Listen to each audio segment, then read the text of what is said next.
NDA ప్రభుత్వ అధికారంలోకి వచ్చిన తర్వాత టీమ్ 11 అంటే 11 ఎమ్మెల్యేలు ఉన్న టీం అనేక దుష్ప్రచారాలు చేశారు. ఇప్పుడు కూడా చేస్తున్నారు. మళ్ళీ అధికారంలోకి వస్తే పరుపాటున వస్తే 3 రాజధానులు చేస్తామని ఇప్పుడు కూడా వాళ్ళు చెప్తాం జరిగింది. దానివల్ల అమరావతికి రావాల్సిన పెట్టుబడులు కూడా స్లో అయింది. ఆంధ్ర రాష్ట్రానికి రావాల్సిన పెట్టుబడులు స్లో అయినాయి. రైతుల్లో కూడా ఒక ఆందోళన వచ్చింది. మళ్ళీ మా భవిష్యత్తు ఏంటి, ఇప్పటికీ నష్టపోయాం, మా భవిష్యత్తు ఏంటి, మళ్ళీ ఇంకొక ఉద్యమం చేయాలా, ఇది కరెక్ట్ కాదు, నీకు చట్టబద్ధత ఉండాలి, Amaravati should be the sole and permanent capital of Andhra Pradesh అని వాళ్ళు కూడా కోరటం జరిగింది. దాంట్లో భాగంగా ఒక స్పెషల్ సెషన్ పెట్టుకున్నాం. ఒక రోజంతా దీని మీద చర్చించాం. ఏకగ్రీవంగా శాసనసభలో తీర్మానం చేసి పార్లమెంట్కి పంపిస్తాం జరిగింది. దాంట్లో భాగంగా గౌరవ హోంమంత్రి అమిత్ షా గారు పర్సనల్గా తీసుకుని ప్రధానమంత్రి గారు కూడా ఇప్పటికీ చాలా నష్టపోయారు ఆంధ్ర ప్రజలు.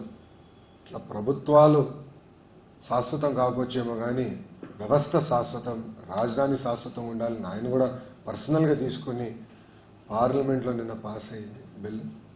దాని తర్వాత ఆ సవరణ, దాని తర్వాత రాజ్యసభకు వచ్చి ఈరోజు ఆంధ్ర ప్రజలందరూ గర్వపడాలి. ఎందుకంటే మొత్తం భారతదేశం, ఒకే ఒక పార్టీ తప్ప మొత్తం భారతదేశం ఆంధ్ర రాష్ట్రానికి అండగా నిలబడి ఒక కదలిక తీసుకొచ్చారు.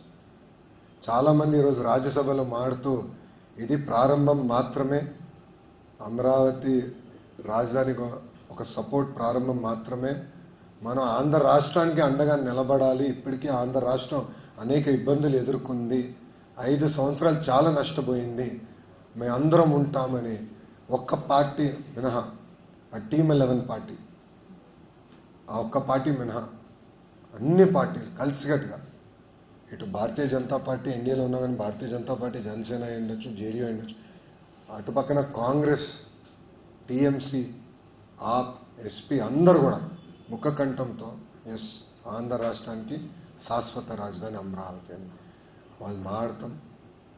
ఈరోజు కూడా నాకు వచ్చిన సమాచారం మేరకు కరెక్ట్గా 11 పార్టీలు మాట్లాడింది. సో 11 నంబర్ అనేది గత పాలకులు చేసిన పొరపాట్ల వల్ల ఆ 11 నంబర్ అనేది వాళ్ళు వెంటాడుతుంది. సో ఈరోజు కూడా అనుకోకుండా 11 పార్టీలు మాట్లాడాయి. దాంట్లో ఒక పార్టీ యాజ్ యూజువల్ వాకౌట్, వాళ్ళకి ఫ్యాషన్ అది, కౌన్సిల్లో వాకౌట్, పార్లమెంట్లో కూడా వాకౌట్ చేశారు. వాళ్ళకు ప్యాషన్ అంటారో ఫ్యాషన్ అంటారో, అది సిసిడి ఉన్న వ్యక్తి, క్రెడిట్ చోరీ డిసార్డర్ ఉన్న వ్యక్తిని మీరు అడగాలి. ఈరోజు కూడా వాకౌట్ చేసి వెళ్ళిపోయారు.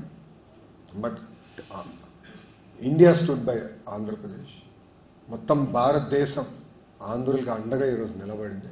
మనందరం గర్వపడాలి. వాళ్ళు ఏదైతే ఒక బాధ్యత పెట్టారో మన